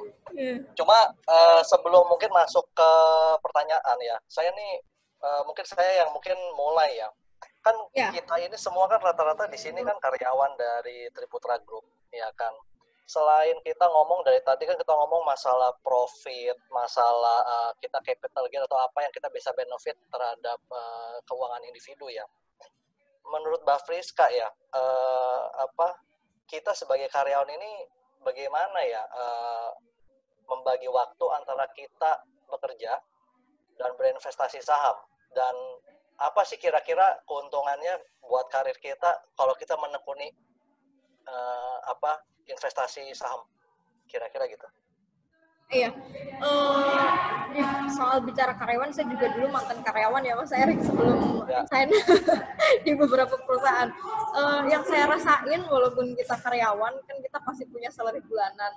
Kalau kita udah mulai investasi seperti sekarang, itu saya yakin banget tingkat konsumtif teman-teman itu biasanya bakal menurun drastis. Karena kenapa? Biasanya tiap ada duit nih, atau ada bonus tahunan atau THR, itu hawanya itu mau aja dibeliin saham. Dan yang namanya berinvestasi saham, kita nggak harus bagi waktu sebenarnya Mas Erik. Karena kita sudah mempercayakan uang kita di sebuah perusahaan. Jadi biarkan perusahaan itu yang mempekerjakan duit kita aja. Kita tetap aja kerja. Kita tetap aja beraktivitas seperti pada umumnya, tapi nggak harus yang tiap detik memperhatikan atau boleh berkala cek portofolio, tapi nggak ada tuntutan harus tiap hari. Jadi menurut saya nggak ada istilah harus membagi waktu bekerja dan berinvestasi, karena berinvestasi itu sifatnya bukan aktivitas rutin. Jadi misal hari Senin habis beli saham, ya udah biarin aja, kita mungkin nengok lagi mungkin minggu depan, Selasa depan, Rabu depan, itu nggak masalah. Jadi so far dulu pun saya selama jadi karyawan sama sekali nggak terganggu dengan profesi saya juga sebagai investor saham, karena menurut saya investasi udah bukan lagi pilihan, ya itu udah jadi kebutuhan kalau di zaman ekonomi yang serba naik turun seperti sekarang gitu, Mas Eri. Ini sekalian kayaknya supaya nggak lihat setiap saat ya, jadi biar jantungnya sehat ya. Iya, yang ngapain juga. Itu ibaratnya saham tuh tiap detik naik turun. Jadi aduh, buang-buang waktu kalau kita juga ikut-ikutan ngeliatin tiap detik. Enggak sih, dulu saya jadi karyawan juga tetap menikmati pekerjaan saya, menikmati dunia menjadi investor saham tanpa harus ribet bagi waktu, karena menurut saya itu bukan urusan waktu lagi, itu udah urusan kita udah butuh investasi gitu, udah bukan pilihan. Ya. Oke, Mbak. Makasih, Mbak Friska. Ini kita langsung masuk aja ke pertanyaan ya. Ini mungkin saya ada mengkategorikan nih dari teman-teman, ada penanyanya mungkin ada lebih dari 10 ya. Cuma ini saya mungkin coba klasifikasikan ya, karena beberapa ada yang mirip-mirip ya. Mungkin yang pertama ya. Jadi ini ada yang nanya mungkin dari ini Pak Edi Sugianto nih. Dia nanya bagaimana nih nabung saham ya. Apakah lebih baik investasi di saham yang blue chip atau yang di luar blue chip? Oke. Kalau nabung saham itu jujur saya pun nabung saham, tapi jujur ya saya di saham blue chip semua. So far satu itu karena mereka udah ketat lah secara fundamental, udah bagus dan bukan saham abal-abal. Ada beberapa di saham growth, tapi karena saya udah jadi investor syariah ya, seperti Bank BRI Syariah, seperti itu yang sifatnya mereka ininya kecil sebenarnya ya, secara cluster, secara penggolongan, tapi masuk ke second liner lah istilahnya. Jadi lebih banyak persentase atau porsi saya tetap di saham-saham blue chip kalau untuk nabung saham. Apalagi saya juga nyiapin dana pendidikan anak juga di sekolah saham Unilever, Telkom, seperti itu. Nah, sejauh 1 dekade ini saya nggak pernah ragu sih terhadap saham blue chip kalau untuk jangka panjang, karena udah menyaksikan sendiri kenaikan mereka 10 tahun ke belakang ini, dan udah nggak perlu diragukan lah kinerjanya, dan risiko bangkrutnya sangat amat kecil, itu yang paling penting. Biar nggak jadi nggak jadi korban ya. Iya, takutnya kalau milih kayak cepat ganti kayak gitu, kasihan juga teman-teman saya yang banyak korban ya, walaupun modalnya juga nggak banyak, tapi kan tetap aja itu jadi pelajaran lah buat saya dan teman-teman investor lainnya. Oke. Kita mungkin ke pertanyaan berikutnya ya, Mbak Fris ya. Oke. Ini ada penanya juga dari Pak Dharma ya nih, harusnya ya. Bapak atau Ibu nih? Bapak. Jadi nanya gini, mana yang direkomendasikan jadi untuk beli saham buat pemula? Apakah lebih baik setelah beli nggak perlu dilihat-lihat lagi pergerakan di pasar modalnya, atau lebih baik yang spekulan ambil margin jangka pendek dengan terus memperhatikan pergerakan saham di pasar modal?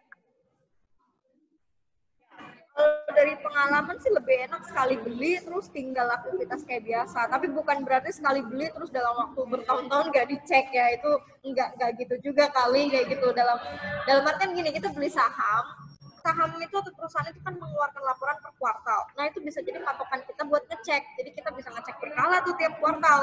3 bulan sekali kita cek perusahaan yang kita beli so far laporannya gimana nih, kuartal 1, kuartal 2, kuartal 3 sampai kuartal terakhir. Jadi itu bisa jadi patokan kita sebagai investor buat ngecek berkala per laporan kuartal keluar. Jadi yang nggak harus tiap hari dilihatin, dan saya nggak pernah menyarankan untuk jadi spekulan, karena kalau jadi spekulan itu sama aja kita jadi penjudi sih. Jadi malah jatuhnya ya haram juga kalau buat yang beragama muslim. Jadi lebih baik beli saham tinggal aktivitas seperti biasa, tapi kita tetap cek berkala tiap laporan kuartalnya keluar. Kalau misalnya ada tanda-tanda nih Kenapa sih kita harus cek berkala? Ya antisipasi, takutnya kayak Cipaganti itu. Gara-gara temen saya juga nggak rajin ngecek berkala, padahal ternyata dari laporan kuartal 1, 2, 3 di tahun tersebut itu udah menunjukkan dia kinerjanya menurun, padahal kondisi ekonomi baik. Nah, itu bisa jadi antisipasi kita buat langsung jual sahamnya daripada kita semakin mengalami kerugian bahkan sampai akhirnya bangkrut seperti itu. Intinya sih sebetulnya ini lebih ke kontrol ya, karena kita juga kalau punya bisnis sendiri juga kita harus mengontrol ya. Ya, betul. Masa kita punya dagangan sendiri dikontrol, berinvestasi di perusahaan nggak dikontrol kan kurang bijak sepertinya ya. Iya.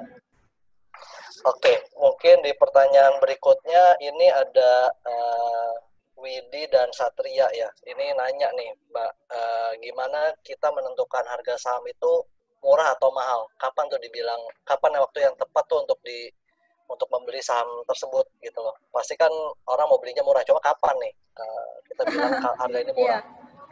Iya, dibilang kalau nunggu harga saham murah tuh kita nggak ada yang tahu ya kapan harga saham murah itu datang. Karena seperti sekarang di 2020 ini karena terjadi krisis yang kita pun tidak bisa menduga, itu saham-saham perbankan itu pada diskon alias pada murah. Kita bisa ceknya dari mana? Paling mudah buat pemula itu tinggal cek aja dari harga tertingginya semenjak dia IPO. Kalau dia ada di bawah jauh, apalagi berapa persen lah, berapa puluh persen dari awal IPO atau harga tertingginya saat itu, ya itu berarti udah bisa dikatakan saham itu masih murah karena pernah dia di harga sekian, sekarang harganya cuma sekian. Nah ini berarti masih di bawah harga tertingginya dia. Kayak saham-saham perbankan seperti sekarang itu rata-rata mereka kalau dilihat dari rasio price earning ratio-nya, fair-nya itu masih murah-murah semua kalau teman-teman bisa cek, dan memang harganya di bawah harga tertingginya mereka semua. Bisa dikatakan ya saat ini harga saham perbankan ini sekedar bocoran tapi ya disclaimer on itu masih cukup terdiskon dan worth it buat dikoleksi di saat-saat seperti ini. Oke. Baik, Mbak. Pertanyaan berikut ini dari Pak Teguh ya. Bagaimana menilai saham suatu perusahaan ada tren kenaikan dan kinerja baik? Data apa yang bisa diakses? Ya, untuk itu teman-teman tadi saya sempat info ya, bisa download aplikasi RTP Bisnis, itu aplikasi gratis, ada trialnya juga, jadi teman-teman bisa coba uang virtual di situ kalau misal belum berani keluar di sekuritas. Nah di RTI Bisnis itu kita bisa ngecek semua rasio-rasio perusahaan juga teman-teman. Jadi kita bisa tahu grafiknya juga ada di situ. Kalau kita mau tahu tren harga saham itu mau naik atau enggak, mau tidak mau kita dituntut untuk belajar analisa teknikal. Dan analisa teknikal itu ilmu yang cukup komprehensif, baik fundamental atau teknikal sih dua-duanya. Jadi nggak bisa dipelajarin hanya sejam 2 jam, tapi itu harus berkala dan emang harus sambil trial. Kalau nggak trial kita nggak akan tahu. Dan dari tren saham, indikatornya pastinya macam-macam ya teman-teman ya. Kalau di dunia teknikal itu ada istilahnya moving average ya, itu untuk mengukur atau melihat pergerakan harga saham saat ini. Itu mereka notabene masih cukup untuk kuat enggak buat naik uptrend atau downtrend atau bahkan sideways. Jadi itu ilmu yang cukup komprehensif menurut saya. Jadi kalau saya dijelasin sekarang kayaknya juga teman-teman yang ada malah pusing gitu. Mungkin nanti saya saranin bukunya aja ya, ada bukunya Pak Edia Toong, judulnya Technical Analysis for Mega Profit, atau Ryan Hilbert, itu analisa teknikal. Itu bisa jadi acuan teman-teman buat belajar membaca pergerakan harga saham dalam jangka pendek atau menengah. Kalau jangka panjang sih so far analisis aja pakai ilmu-ilmu fundamentalnya. Oke. Kemudian ini ada pertanyaan lagi nih Mbak Fris dari Pak Firman ya. Dia nanya nih, jadi investor term 1 tahun misalkan, akan lebih baik yang mana? Investasi di saham, emas, atau bagaimana? Disimpan selama setahun dengan nilai yang sama? Oh, kalau disimpan dalam setahun dengan nilai yang sama pasti di saham sih. Saya bisa bilang cukup cenderung pasti akan naik ya selama saham-saham yang kita pegang blue chip dan tidak terjadi krisis seperti sekarang. Kalau krisis seperti sekarang saya yakin hampir semua instrumen juga sama, mau reksadana, mau saham, itu ya returnnya lagi pada turun. Tapi kalau di saat kondisi normal, ekonomi normal, nggak krisis kayak sekarang, itu tentunya saham masih menjanjikan untuk memberikan return atau imbal hasil tertinggi. At least selain kita dapat dari kenaikan harga saham, kita dapat juga dari dividen. Kalau emas itu sifatnya safe haven teman-teman ya, emas itu hanya melindungi nilai uang kita, tapi nggak menumbuhkan nilai uang kita. Kecuali saat krisis, emas bisa jadi naik, tapi sekarang pun udah turun lagi. Tapi kalau di saat kondisi normal, orang-orang menyimpan uangnya di emas, itu sama aja mereka hanya mengamankan nilai uang mereka, tapi bukan untuk menumbuhkan nilai uang itu sendiri. Ada rekomendasi nggak Mbak Fris, nabung saham ini sebetulnya di jangka waktu yang berapa lama gitu? Karena nih ada pertanyaan nih dari Pak Siukamto ya. Jadi dia nanya nih, kesannya tuh jadi dapat kesan bahwa jangka waktu yang harus dilakukan tuh harus jangka waktu lama. Sebenarnya nggak harus jangka waktu lama sih.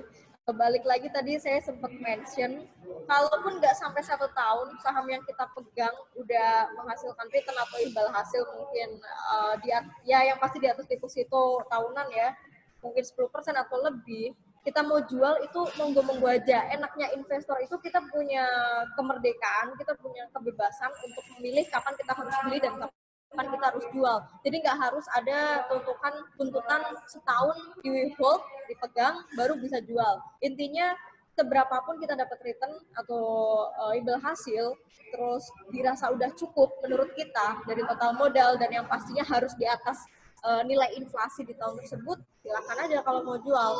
Jadi nggak ada batasan harus 5 tahun baru dijual, 3 tahun baru dijual. Balik lagi ke tingkat kebutuhan keuangan aja. Kalau misal saya pegang misal Unilever, sampai sekarang udah untung, belum saya jual ya karena saya belum butuh duitnya gitu. Mau apa, buat apa saya jual, bentar aja. Oh, saya beli Unilever misal buat nyiapin dana pendidikan anak saya yang masih mungkin belasan tahun lagi. Nah mungkin ketika udah sampai di tahun tersebut saya mau jual karena saya udah butuh duitnya gitu. Jadi balik lagi ke tujuan finansial masing-masing. Kalau dirasa belum butuh duit dan nggak mau jual ya nggak usah. Tapi kalau dirasa pengen ngerasain merealisasikan yang namanya dapat return dari saham, saya rasa sih pemula wajar ya, silahkan jual nggak masalah. Yang penting dananya bukan dana dari utang ya.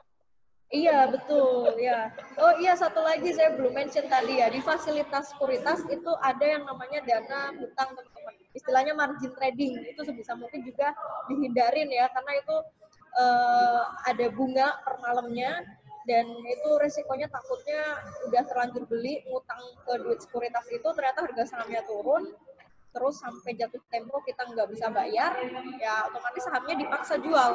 Itu risikonya. Jadi sebisa mungkin emang jangan pakai duit utang atau bahkan margin trading di aplikasi sekuritas. Nah, ini ada 2 pertanyaan lagi masuk nih, Mbak Fris.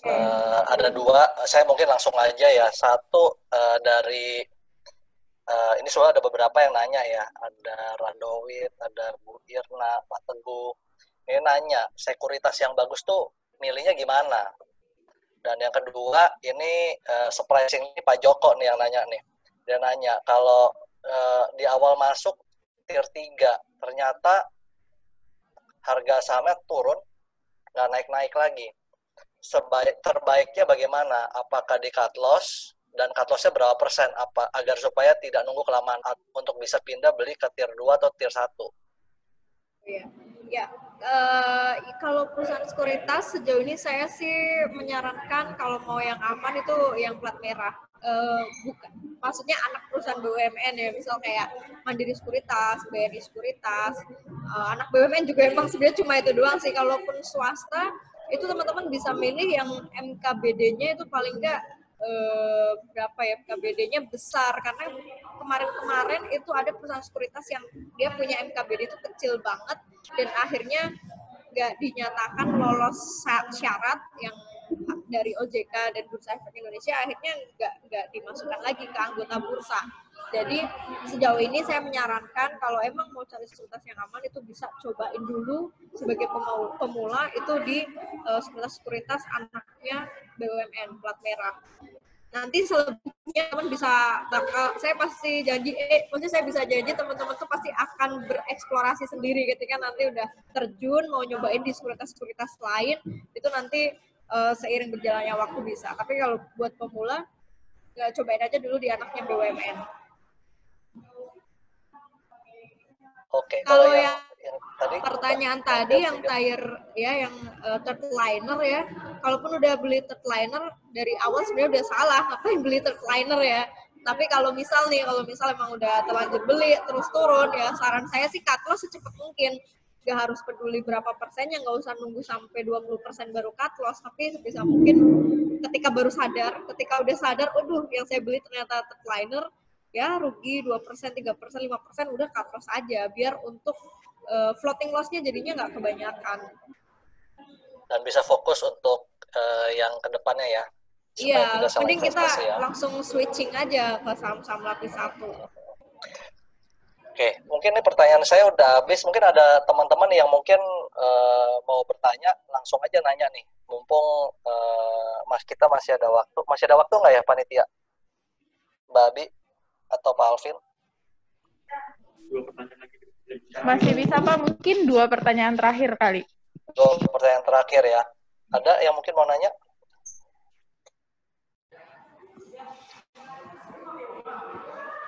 Kalau di chatroom nih Pak Darman yang udah rame nih. Pak Dharma heboh banget kayaknya di chatroom. Iya.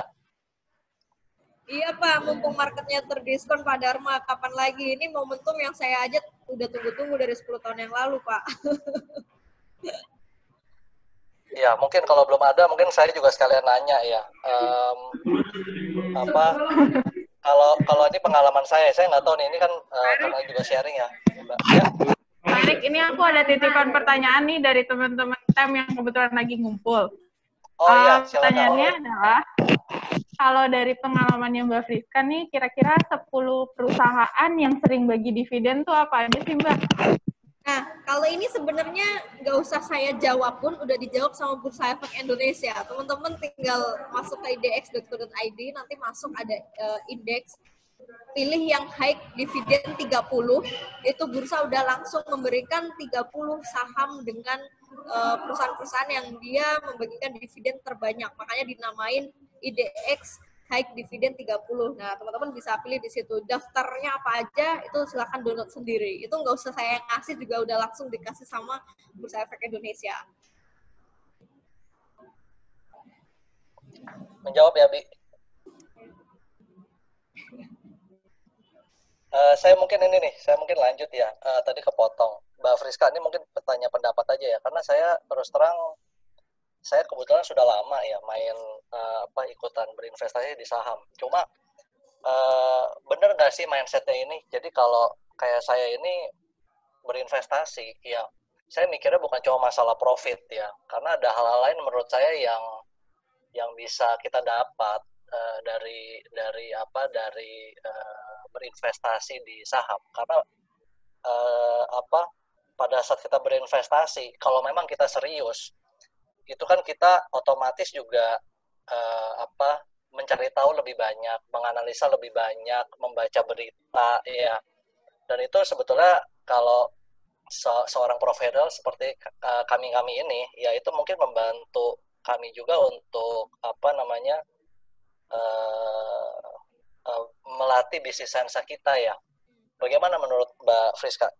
Ya, saya kurang lebih sama sih, setuju. Karena saya pun dari dulu bekerja di sektor keuangan, gak jauh-jauh di sektor pasar modal. Dan sebagai investor kita jadi terbiasa membaca laporan keuangan. Paling enggak menurut saya itu skill baru banget, apalagi buat teman-teman yang mungkin background-nya bukan keuangan, tapi akhirnya jadi nambah knowledge lagi gitu. Knowledge transfernya dapat banget kalau kita jadi investor saham. Akan lebih banyak baca berita, perekonomian, dan segala macam.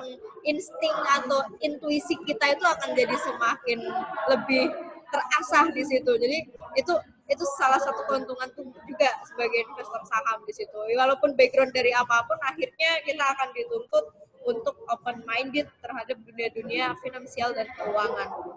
Ya, itu sih Mas Erik. Oke. Makasih Mbak Fris. Ini udah ada pertanyaan lagi nih. Wah, ini malah lebih dari 2 nih. Wah, ini ada yang berharap tap IPO, kita beli rame-rame. Amin. Ya, kalau Ini ada saya yang mungkin yang belum nanya nih, tadi ini ada Pak Kristo ya nih, dia nanya, mana yang lebih baik, beli saham induk atau beli saham yang anak perusahaannya? kalau ini beda-beda tipis sebenarnya. Nggak bisa digeneralisasikan induk itu akan jauh lebih kinclong dibanding anak perusahaan. Contoh aja nih, saya kasih contoh case-nya Indofood. Kode sahamnya INDF sama ICBP. Itu kalau di pasaran, itu secara kinerja lebih kinclong ICBP. Jadi banyak investor yang akhirnya lebih milih berinvestasi atau beli sahamnya ICBP daripada induknya si INDF atau Indofood. Jadi balik lagi harus melihat kinerjanya masing-masing. Kita nggak bisa membuat itu menjadi general bahwa yang namanya induk itu udah pasti bagus. Perusahaan biasanya ikut induknya. Ternyata enggak, karena kasus yang terjadi ya ICBP jauh lebih kinclong juga dibandingkan induknya. That's why banyak investor yang lebih suka memilih berinvestasi atau beli saham ICBP dibanding INDF. Jadi harus lihat track record-nya masing-masing perusahaannya. Walaupun memang yang namanya induk perusahaan pasti akan menyumbang entah dividen atau dalam bentuk persentase kepemilikan saham ke induk, tapi kinerja induk kan akan jauh lebih besar indikatornya lah, indikator kinerja induk perusahaan itu jauh lebih lebar, jauh lebih luas dibandingkan anak perusahaan. Makanya nggak jarang biasanya anak perusahaan yang kinerjanya jauh lebih bagus dibanding induknya perusahaan tersebut. Oke. Mungkin nih pertanyaan terakhir ya Mbak, mungkin bisa dibantu nggak ya? Nih ada yang nanya nih. Kalau tadi kan sempat disinggung masalah saham yang teknikalnya bagus ya. Nah, cara lihatnya tuh bagaimana Mbak? Yang teknikalnya bagus, itu tadi saya mention di awal, pilih saham-sahamnya yang liquid dulu, karena udah otomatis nanti bentuk grafik sahamnya itu biasanya bagus. Bagus dalam artian naik turunnya itu nggak yang terlalu signifikan, stabil lah, dalam tanda kutip normal. Naik turunnya memang disebabkan permintaan dan penawaran, demand supply yang membuatnya naik turun, bukan karena big fund yang ada di saham-saham third liner. Jadi intinya harus di awal memang pilih dulu saham yang liquid, baru kita bisa membaca pergerakan harga saham. Karena jujur saham-saham di emiten-emiten yang dia lapis 3 third liner itu grafiknya udah nggak bisa terbaca dengan ilmu analisa teknikal. Paling hanya bisa terbaca dengan ilmu hitung kancing doang, kayaknya naik turun naik turun naik turun. Oke.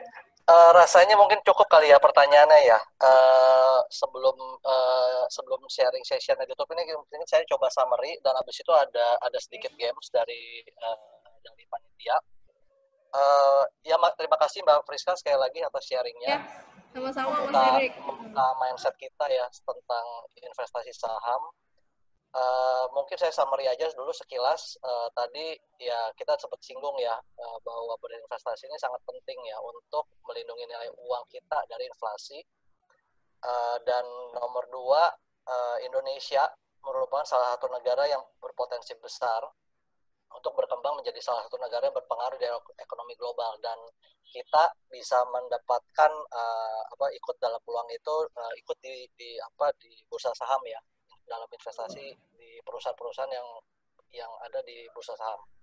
Kemudian yang ketiga, investasi saham ini akan sangat mudah bila kita ini sangat mudah karena kita tuh hanya perlu membuka rekening efek dan memilih salah satu sekuritas yang diakui resmi oleh BEI. Dan dalam berinvestasi sangat penting kita untuk memiliki money management yang baik ya, khususnya tadi yang di highlight tebal-tebal tuh tadi, jangan berhutang dan jangan rakus ya. Nomor 5, dalam milih saham mungkin perlu lihat dari sisi fundamental dan teknikal. Ini mungkin nanti kalau saya lihat tadi di pertanyaan banyak sekali yang nanya terkait hal ini, mungkin ya jadi pertimbangan nanti kita bikin sesi berikutnya ya Mbak. Dan yang terakhir mungkin ya portofolio, tadi kalau saya lihat dari diskusi, portofolio juga harus diatur sesuai kenyamanan individu. Kalau dari Mbak Friska, usulannya tadi maksimum 10 saham ya. Ya, sebisa mungkin. Ya, paling sekian summary yang saya bisa sampaikan. Berikutnya nih waktu dan tempat saya kembalikan ke Abi untuk games ya. Dipersilakan Abi. Makasih. Oke, thank you Pak Erik. Oke, thank you untuk Pak Erik dan Mbak Friska untuk sharingnya. Thank you juga Pak Erik sudah memandu acara sharing kita sore ini. Nah, untuk acara selanjutnya nih kita bakal main games. Nah, Bapak Ibu boleh keluarin dulu handphonenya. Kita bakal main Kahoot. Oke.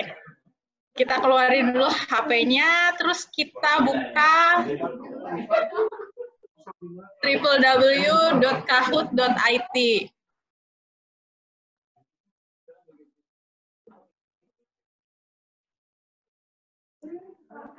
Nah, yes.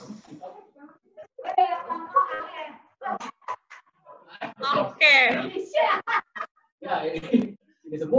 Oke. Nah, ini boleh masuk setelah buka kahoot.it, terus masukin PIN-nya, setelah itu masukin nama usernya. Kalau boleh masukin namanya itu yang gampang kita kenali. Jadi nanti kalau misalnya menang, kita gampang verifikasinya. Yuk, kodenya di 4405304. Bapak Ibu tenang.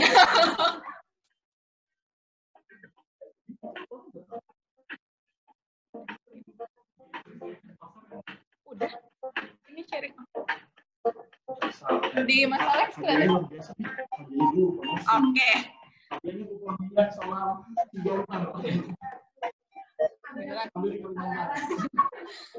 Oke.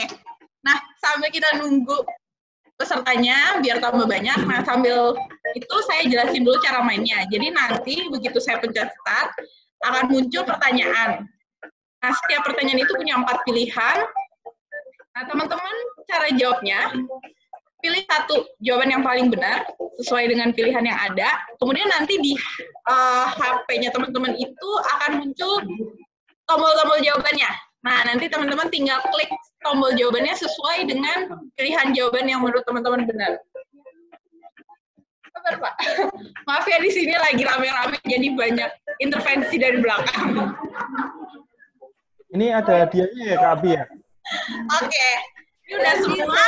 Sorry interupsi. Aku boleh izin bentar nggak ya? Bayiku udah rewel soalnya. Nggak apa-apa. Thank you banget, Mbak Friska. Thank you banyak Mbak Abi ya, Pak Erik dan teman-teman semua. Sorry banget nih, lagi rewel banget bayi. Kasih ini reaction applause dulu buat Mbak Friska. Thank you. Terima kasih Mbak Friska. Sama-sama. Saya mohon izin untuk undur diri dulu teman-teman semua ya. Iya. Semoga bermanfaat sharing-sharing siang ini. Nanti kita bisa akhir. Aku emang lagi happy banget. Semoga ada sesi berikutnya Mbak Friska. Ya, thank you banget. Beres, Pak Erik. Nanti kalau udah semua punya rekening saham aja ya, nunggu semua pada jadi investor dulu. Wah, ramai kalau itu. Oke. Pamit dulu ya, Mbak Abi, Pak Erik. Terima kasih. Ya. Terima kasih. Ya. Nah, ini udah semua. Pin, kita mulai nggak apa-apa ya? Ya, kita mulai aja langsung. Semuanya siap-siap dengan HP-nya.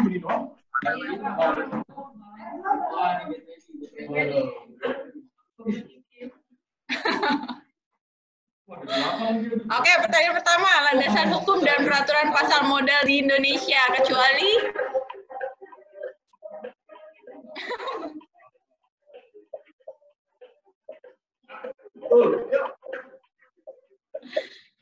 Oke. 12 jawaban yang benar itu D, kan kecuali. Kalau fatwa DSN MUI itu masih masuk. Kemudian peraturan BI dan undang-undang pasar modal juga masih masuk. Oke, kita lihat siapa nih yang ada di podium.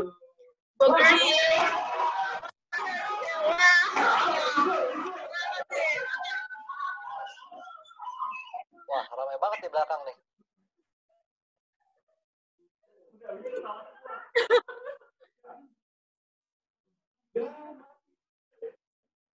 Ini. Belum muncul. Guiding value bagi infanteri putra tertuang dalam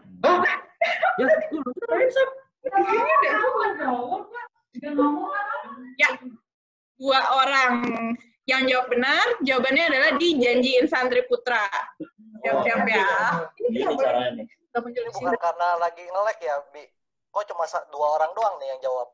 Nggak apa-apa, masih ada 6 lagi. Nggak apa-apa, masih ada 6 lagi, jangan sedih. Tiba gagal. Yuk, siap yuk pertanyaan berikutnya ya. Siap-siap ya. 1, 2. Oke, partner bisnis dari Triputra Energi Megatara, yaitu